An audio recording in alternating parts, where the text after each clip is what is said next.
In this episode, we will discuss the concept of smart city and how this concept brings with it the idea of working smartly and efficiently. How do we define a bold, smart, and beautiful city? What are the different enabling technologies and methodologies in creating a bold city? These are just some of the questions that will be discussed in this episode. Hi everyone and welcome back to Coffee Break with Urbana, and I'm having my coffee break with Lisbeth Van Zonen and Giska Engelberg, both from the Center for Bold Cities, and we're going to talk about the bold and the beautiful city. But first, I'd like to give a proper introduction for my two guests here. Professor Lisbeth Van Zonen here is the academic director of the Center for Bold Cities. She is also a professor of sociology and popular culture, and my dean at the Erasmus Graduate School of Social Sciences and Humanities at the Erasmus University, where we are right now. Her current research work is focused on data in cities. And Dr. Giska Engelberg is the Strategic Director of the Center for Bold Cities and Associate Professor in the Department of Media and Communication and Erasmus Research Center for Media, Communication, and Culture. Yiska's research focuses on the discursive construction of public issues under neoliberalism and the political economy of smart cities. So welcome to Coffee Break with Urbana. Maybe we should show our mug. Yeah, we have our Cheers. our Bold Cities mug right now. We're using it. So I think what we want to first know is that we talk about a lot of the concept of the smart cities and how this concept brings with it the idea of working smartly and efficiently as a part of a public good and public service. But I guess the question is, how do we define what a bold city is? Is it the same as a smart city? Is it, and how do we make it a bold and smart and beautiful city? Everything at the same time. Yeah, well, what is a bold city, and Yeah. what is its relation to a smart city? Well, I think it's good to realize that when we came up with the name Bold Cities about 6 years ago, we thought we needed something else than smart city. Because everybody was talking about smart cities, and there was a rapid rise in centers for smart cities and research groups. And we thought, if we are going to do something different, we have to sound differently as well. And so that was one thing. The other thing is that we were not that much interested in all the smart technologies to make traffic patterns more efficient or to control CO2 emissions. We were much more interested in how data changes the nature of the city and also the nature of the interactions of people in the city. And that's why we came up with the term bold cities, big, open and linked data cities, which had the advantage, of course, that it was a different name as well than smart. And also it has an association of with boldness, of course. Yeah. It has a double meaning in English. And we like to think of ourselves as slightly different, a bit brave, and asking the critical questions about new technologies and data in the city, rather than looking at how data and digital technologies can be used as instruments. So that is what makes us different, and that is what hopefully the word bold expresses. It's a term that belongs to us, basically. Yeah. It's not a term that you find in many other discourses or publications about the city. It's also good, if I can say just one thing more, it's also good to realize that there's a long history of connecting the cities with a series of different adjectives, like the green city, the garden city, the creative city. Well, you have had so many different types of cities, and it's an interesting fact in itself that cities need these adjectives in a way, at least that people think that the cities need these adjectives. And that apparently, because we don't do that with nations, right? Yeah. You don't have a similar discourse about nation, the smart nation, or the green nation, or the intelligent nation. That's not something that we do. But we do that with cities, and that in itself says something about the nature of a city. So it's in that context that we chose the word bold, and what then the bold and the beautiful city is something that's hard to define in a general way, but it depends very much on the particular city that we're talking about. Yeah. Yeah, and if I may add to what Lisbeth is saying, it's indeed this. I think also by being bold, right? By asking the question, what does it mean that we indeed can talk about a city as being more or less smart? Yeah. It means many things, right? First of all, that we make these kinds of claims always in relation to other cities, but also at the expense of other cities, right? It's always who is the smartest of them all. So that is not just saying something about the city in itself, but also how cities are to relate to each other through a pretty competitive lens, of course. And that's also where we can situate especially the term smart, which was actually coined and registered as a trademark by IBM, the technology company, in 2011. So it's also not just a term or a practice that comes up naturally. There is a whole industry behind giving particular adjectives which are also embodying particular policy concerns, not just of the cities themselves, but also highlight the kinds of products and services that partners or companies in the private technology sector, in this case, can offer. Yeah, and smart in that sense is interesting because it's counterpoint stupid. Of course, nobody wants to be a stupid city. So therefore, if you say, well, we have smart city technologies, like IBM did in 2011, and if you use it, you'll become a smarter city. Then that's very tempting for a city, right? That's because the suggestion is that if you don't use it, you're a stupid city. Yeah. Right? So that's what Jiska is pointing to. There's a marketing element in the word smart as well, which works very well. If we see how many cities nowadays want to call themselves smart and are all very eager participating in this race for awards and prizes. And I think Rotterdam in the past 2 months of 2021 now, I think they acquired 3 or 4 more awards of being the smartest this or the smartest that, and that all goes together with quite a lot of publicity. And it's part of a huge branding exercise almost. And a branding exercise, and at the same time also, even though we are talking about cities, right, as Lisbeth rightly says, we don't talk about nations so much in terms of smart, with the exception of Singapore. That's what we learn through our students. But then that's a city-state. That's a city-state. But even though the focus seems to be on cities, in effect, what we also see is that these are sort of national policies with regards to competitiveness, innovation through industries, innovations through investing in particular sectors rather than others.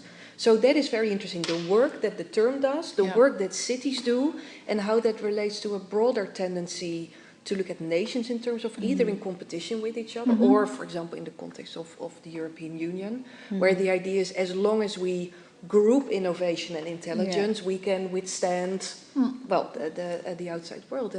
And the term smart, it's precisely right. Who doesn't want to be smart? We live in culturally speaking, smartness is something that is always appreciated. But it indeed also plays with these terms of innovation, high tech, right? I think what I like about this discussion and what I'm gathering is that also with the Center of Bold Cities, the idea of the sharedness is there, and sometimes when you read up on smart city, there's the idea of sharedness is not very present, and that is what makes the Center for Bold Cities very unique. Was that a deliberate attempt? Well, yes and no. Let's say the quintessential story about a smart city is something like this, and you find it everywhere, right? In 2050, 75% or 90% or whatever figure people use will live in cities. Yeah. And that will cause many problems, and therefore we need technology to solve these problems. And then we have data and digital technologies, and take them together, and you have the perfect instrument to solve all these urban challenges. Right? That's also the kind of discourse that is in the Social Development Goal 11 of the United Nations, which is almost the quintessential story in that respect. And what happens there is that two things are forgotten, in fact. One is that technology is never neutral. It's a choice to solve your problems with particular kinds of technologies. There's always values are embedded in technologies.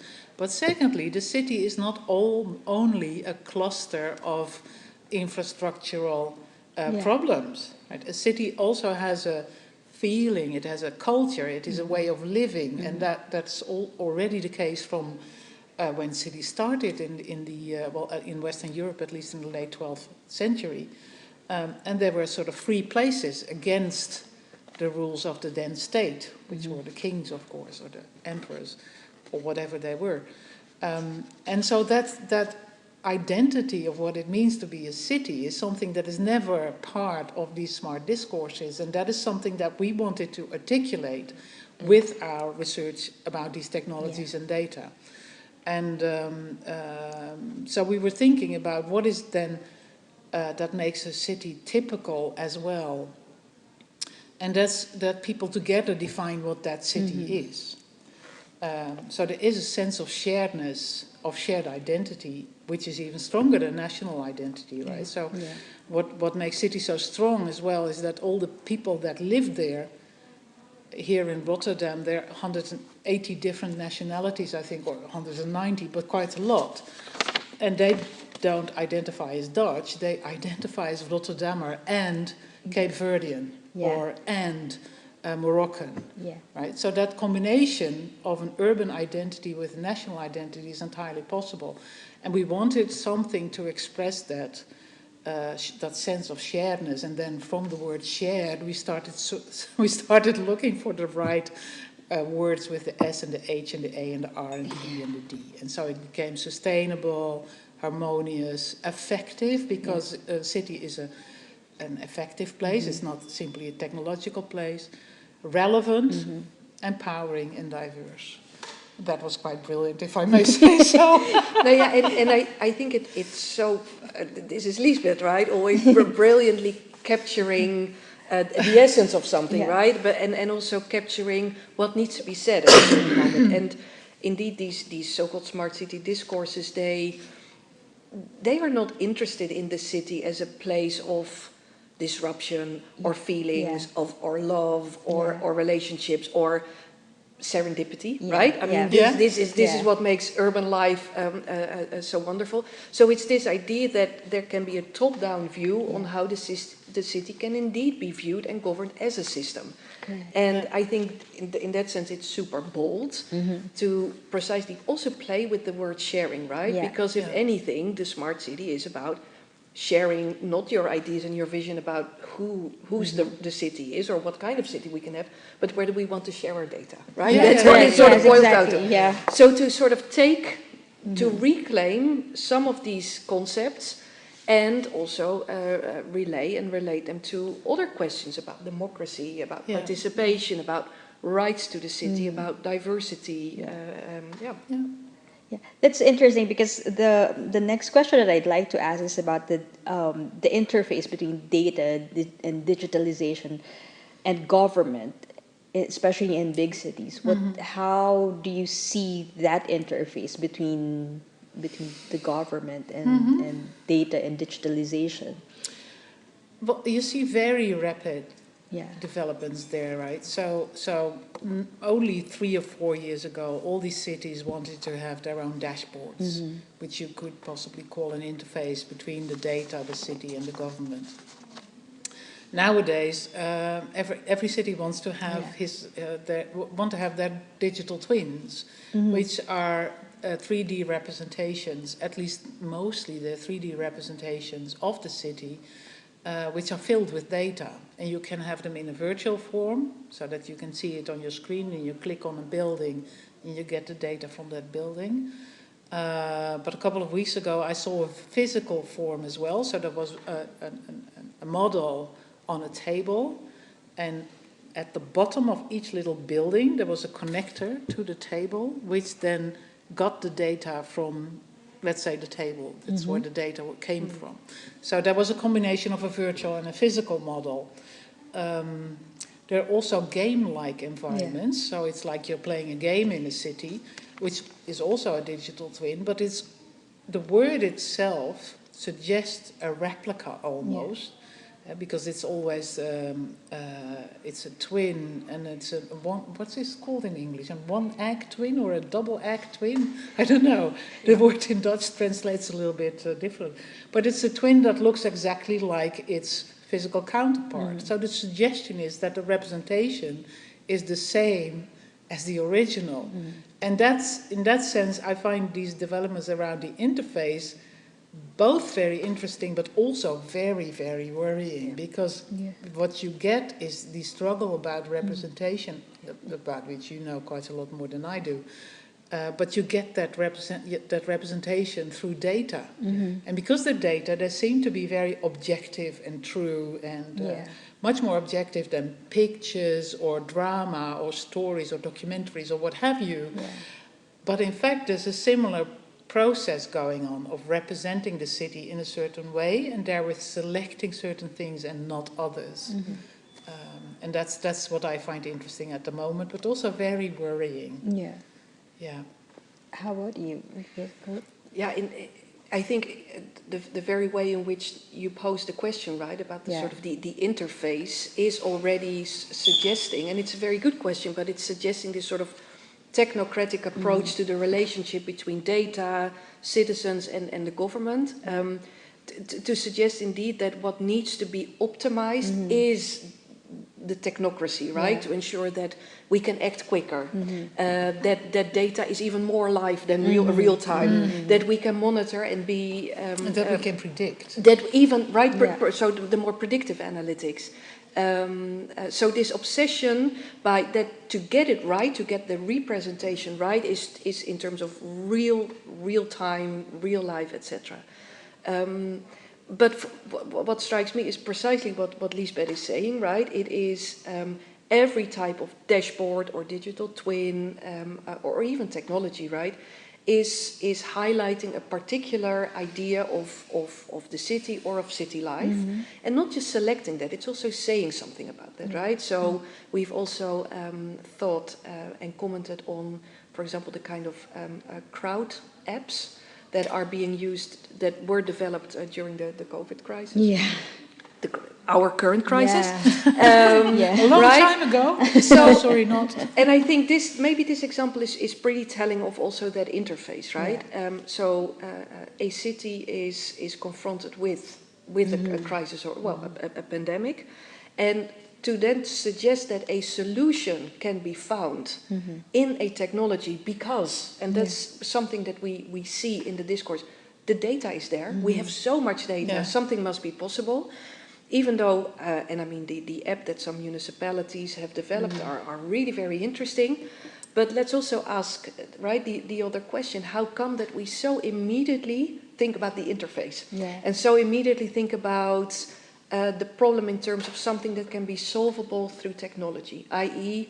too many people at the same time is a problem, and that's something that data can interrogate or can make visible, rather than saying, for example, how come that it's too busy in the first place, right?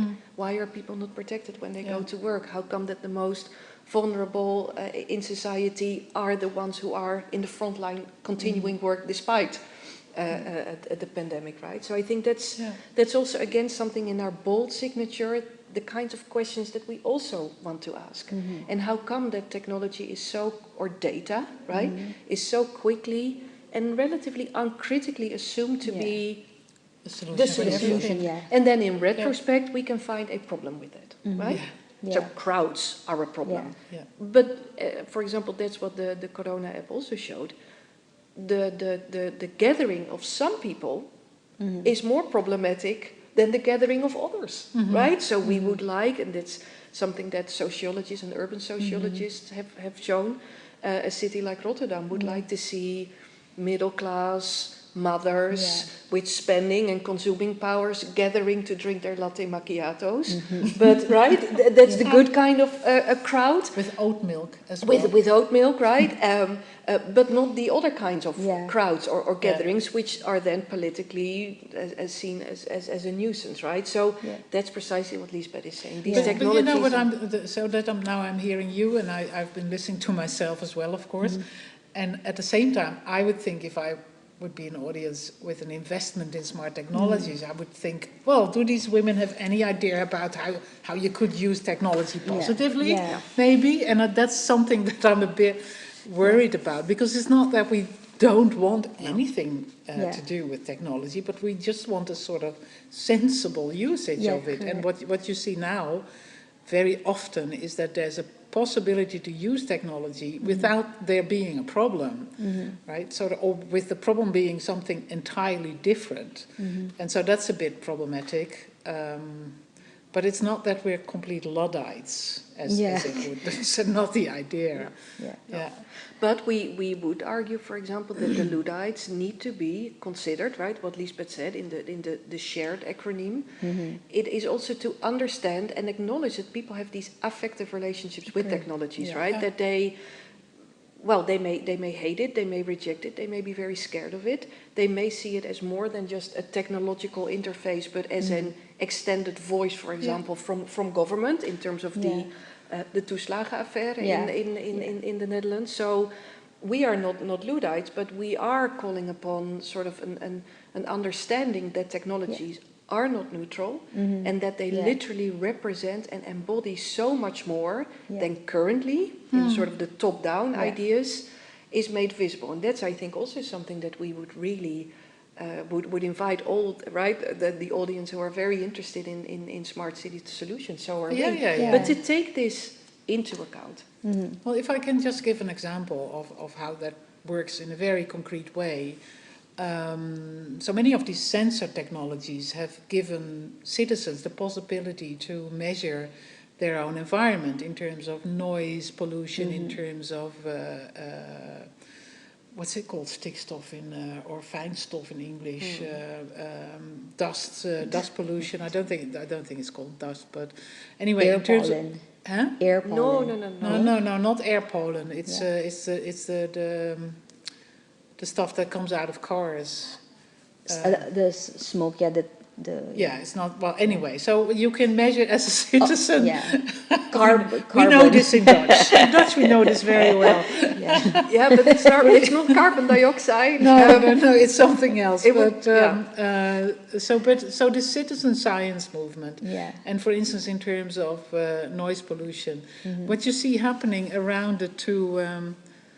nitrogen emissions. Oh, nitrogen emission. Thank you very much. You did. So what you see happening around airports at the moment is a real struggle, a real power struggle about whose data are going to count. These of citizens or these of the official measurements around these airports. And these struggles cannot be solved at the moment because both groups have data, so-called objective data, and both data are correct and valid and full of quality, but they measure them, and they don't measure different things, but they measure in different areas, for instance. So around Amsterdam, the Schiphol airport, Dutch national airport, there's a group of citizens saying, well, the noise is way over the limits. And then the Schiphol, the airport says, yeah, but you're not living in the measurement area, so it doesn't count. Right, so there's that sort of an example of how there's a struggle that data itself are not going to solve because it's a power struggle. And you see that around factories as well. There's Tata Steel in the Netherlands, which has the worst emission that you can imagine, specifically for a well-developed country like the Dutch, like the Netherlands, where you would expect some regulations to be in place, but no. And so there's a huge struggle between these citizens and Tata Steel about which data are going to count. And I think that's the kind of problem that we want to study. How do around this notion of smart cities, how do all kinds of social conflicts emerge that no longer can be solved with data? And that's of course completely counter to the discourse of smart cities, which is this discourse of in 2050, 90% of the people will live in cities and we're going to solve their problems through data. Well, no, you're going to have a massive struggle in the cities, again, as always. I think that's a very, very good point, that because in the previous discussion I had with another professor, Jungwon Son, from Korea, and he teaches at the University College London, and he did mention, if we can look at his video right now, he said that there's a difference between the South Korean approach and that of European countries, and that it does not represent the simple cliche of Eastern collectivism versus Western individualism. In fact, information exposure can prevent the need for a lockdown. And he's referring to this, to their approach in the COVID-19 approach in Korea. So if we can look at the video. Yes, so when I was writing that article, there wasn't much discussion about this cultural foundation of East Asian success. But I could predict, I could see it was coming, because something happens in East Asia. It's automatically people in the West think that it's different culture, different tradition, Confucianism, Asian value, collectivism, etc. I never liked that explanation, because I could almost always there is more concrete reasons for differences, and reducing all the differences into one concept. So that's quite a lazy way of doing social science. So what he's just saying is that governments around the world are facing the hard choice between these two violations of individual rights: information exposure and movement restriction. And in South Korea, they chose the former, but France and Italy had to choose the latter. The former requires the necessary infrastructure and a culture that tolerates a certain level of surveillance, neither of which can be created overnight. But even with their approach, the Korean COVID-19 approach, they also had to make adjustments, because there were leaks on some data. I remember he mentioned that there was a guy that they tracked, because of, for the COVID-19 tracking, they tracked him and they found him to go to a gay bar. So it was a huge issue. It was a huge issue because they were able to track him, and it was in the news. And even if the name was not there, the people around him who were with him know that it was him. And it was not even the question of whether he's gay or not. It's the fact that you could be tracked where you're going, and you can be identified. And I think that's one thing that you mentioned earlier, that it's worrisome. Those datas that we think it's neutral, but it's not actually neutral. It can be. It's not. How do we prevent that? There's so many different thoughts and ideas that this fragment brings up. I think what is important to realize first. Let's put the example that you gave between brackets for a minute. To realize first that the way data are being used, whether it's in a city or by a nation, or in a COVID crisis, or in a normal situation, is always connected to everything else that is going on in a particular country. So what you see in the Netherlands with the COVID crisis is that we try to solve that through our famous polder model, right? Where you negotiate with about 18 different parties about how to solve that. And as a result, some things go much, much slower than in other countries, to our big surprise. But it's an immediate effect of how we tend to use to solve our social and political Yeah. conflicts. In the smart city, what you see very, very well is how different urban cultures and histories and politics immediately translate in how cities shape their smartness, so to speak. So Smart City Barcelona is an entirely progressive Correct. city with quite a lot of measures, not only around privacy, but also around data ownership, around procurement. Yeah. The city of Barcelona, I think they have a book this thick for procurement of technology with 2 specific kind of companies, and to make sure that their political agenda is maintained in their procurement of technologies.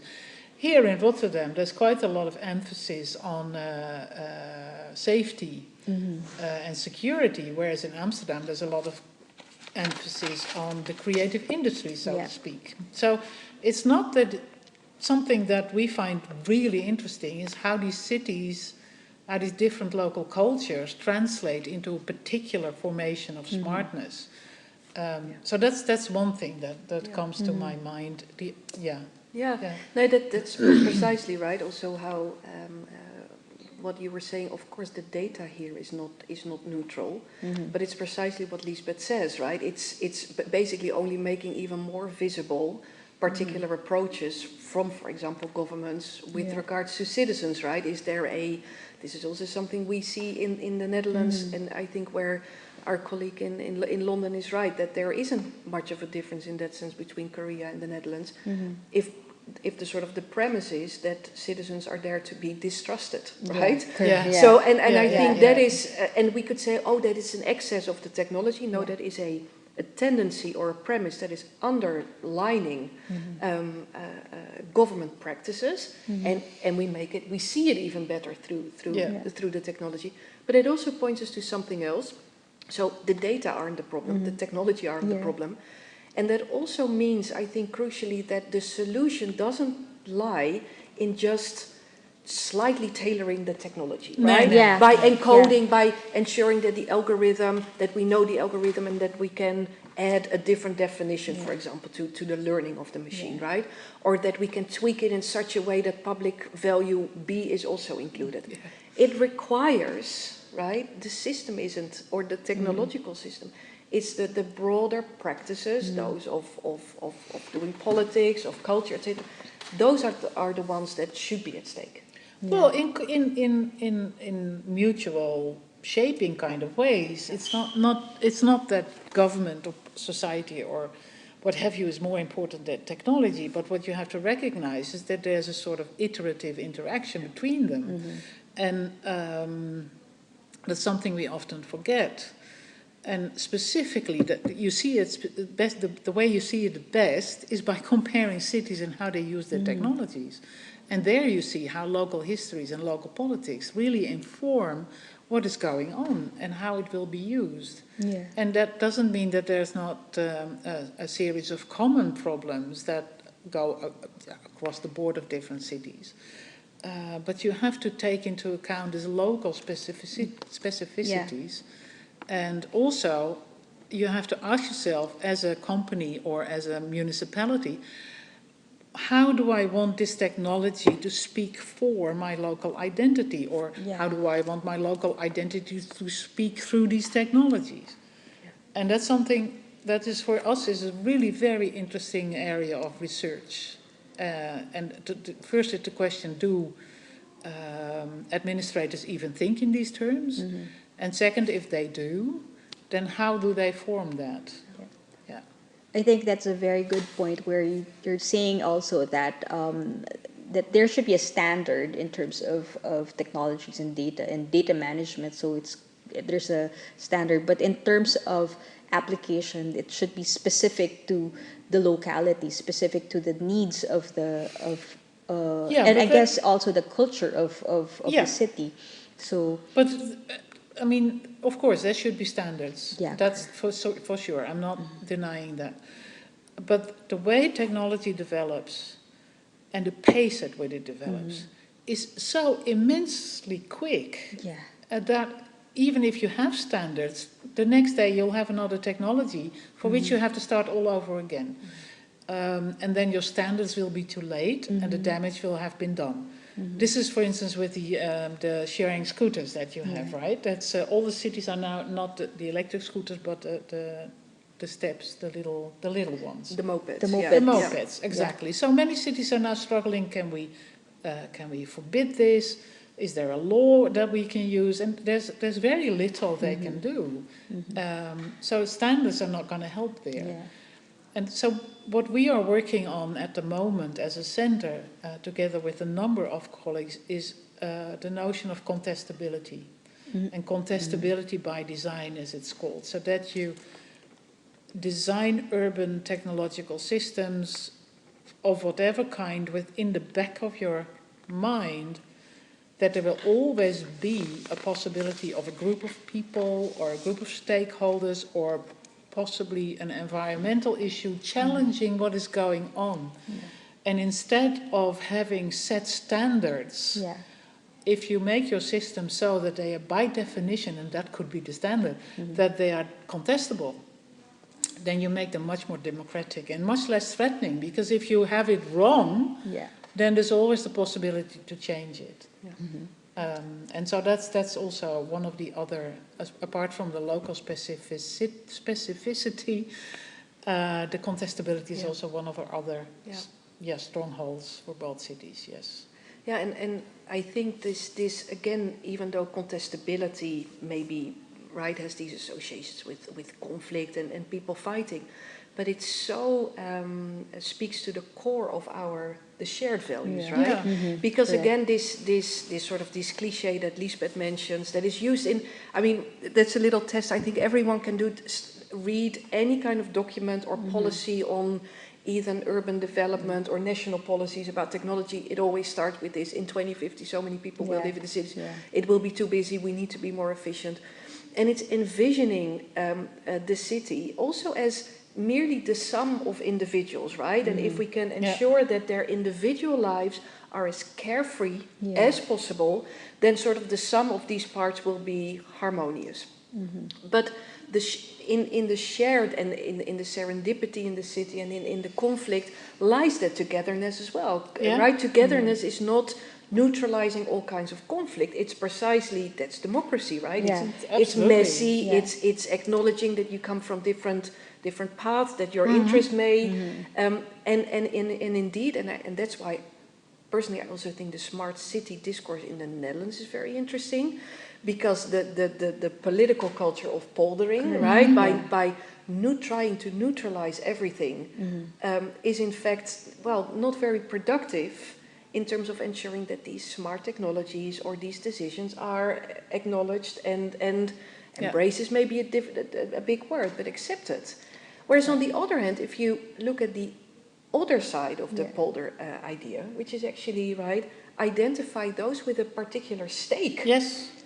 I mean, that could be the practice or the kind of part of the polder culture that we would love to see much more in the decision-making around smart technology or data sharing or procurement, for example. Exactly. Yeah. I think I would like to add that it's not just the acceptability, but the idea that it would be understood by the citizens. I guess it's also very important. Yeah. Well, yes and no. I mean, do you know how the sewer system works? Do you know how the electricity works? I have no clue. Yeah. Really, I don't know how my car works. So that's the. I find that also sort of the fallacy of openness and transparency, as if it's necessary that you know how all of this works. That's not the case. But it is necessary that if it doesn't work, or it works only for certain people, or only in certain areas, that then there's something you can do about it. But not necessarily that you can do it yourself, or that you understand everything, and that. So there's quite a balance there.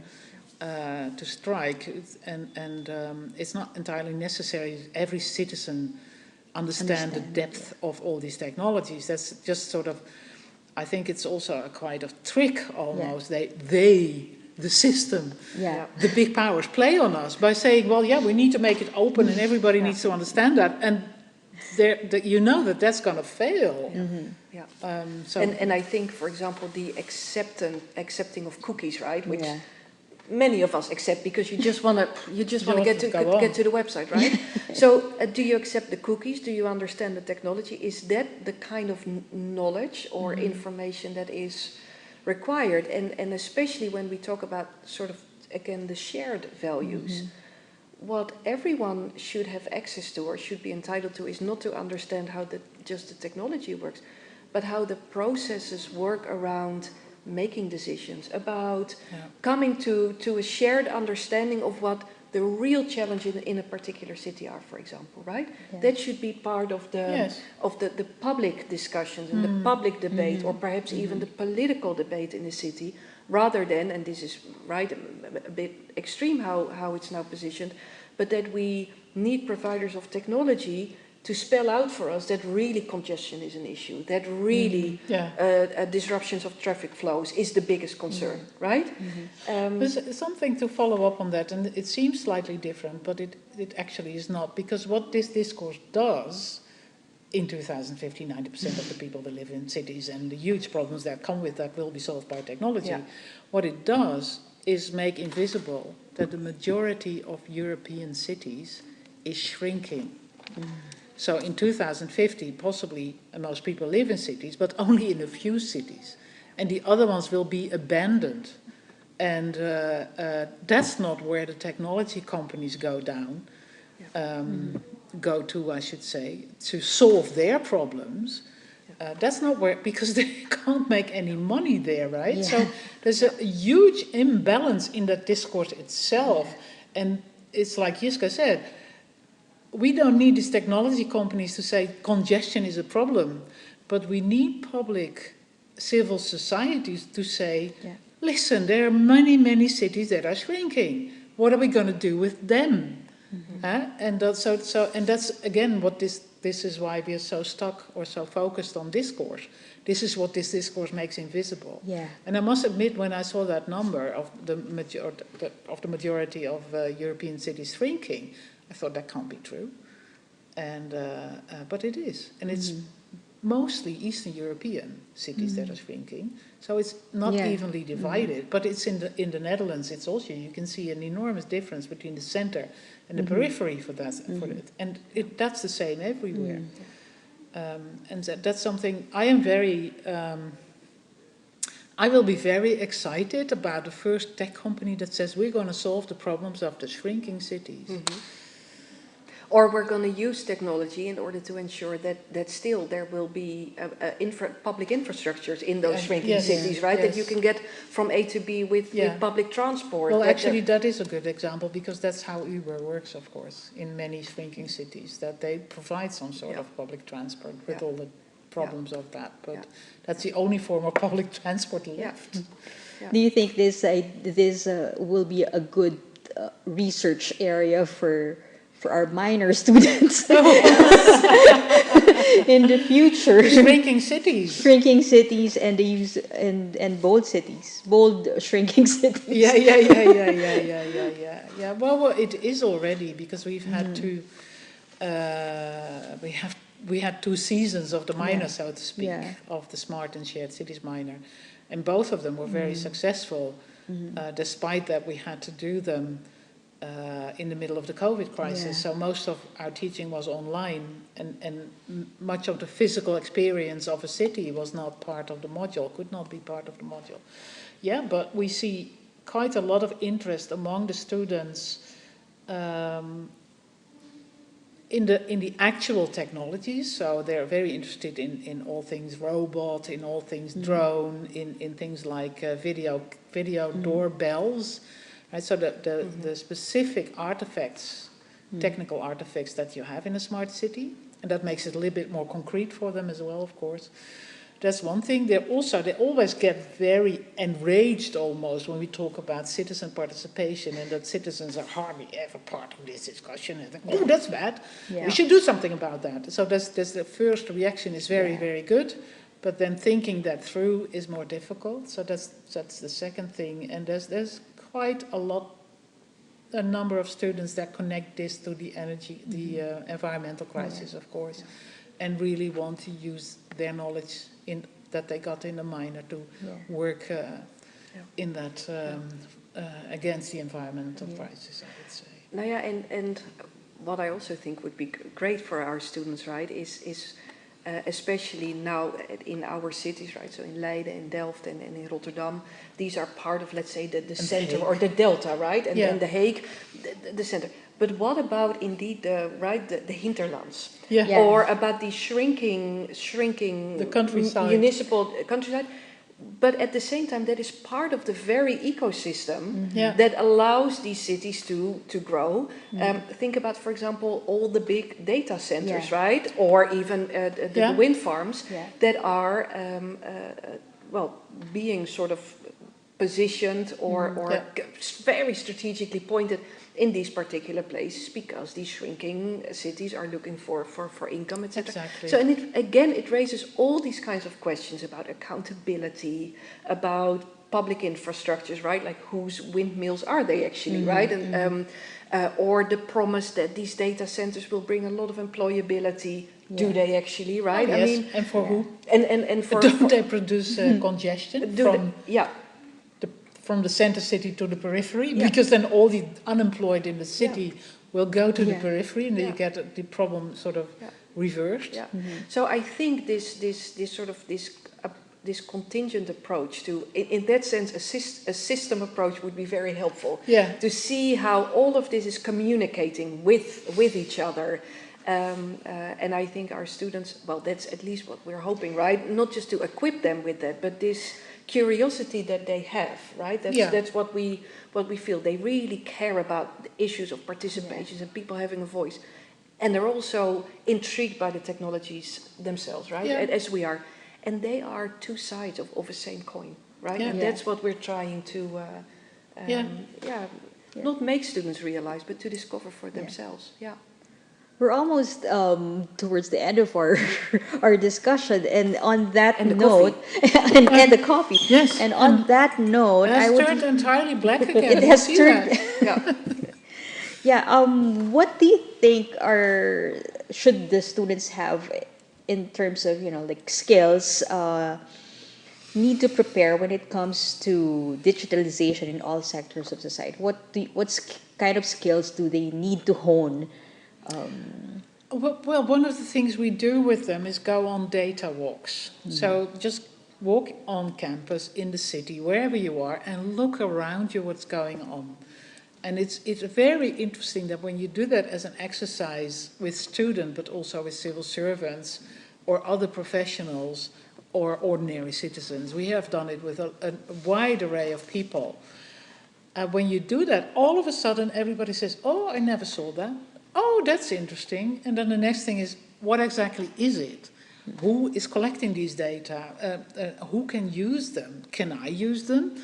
And so just watching what is going on around you already produces this sort of curious or critical even attitude that we would like to install in them. So that's a skill they need, and we have techniques to teach them.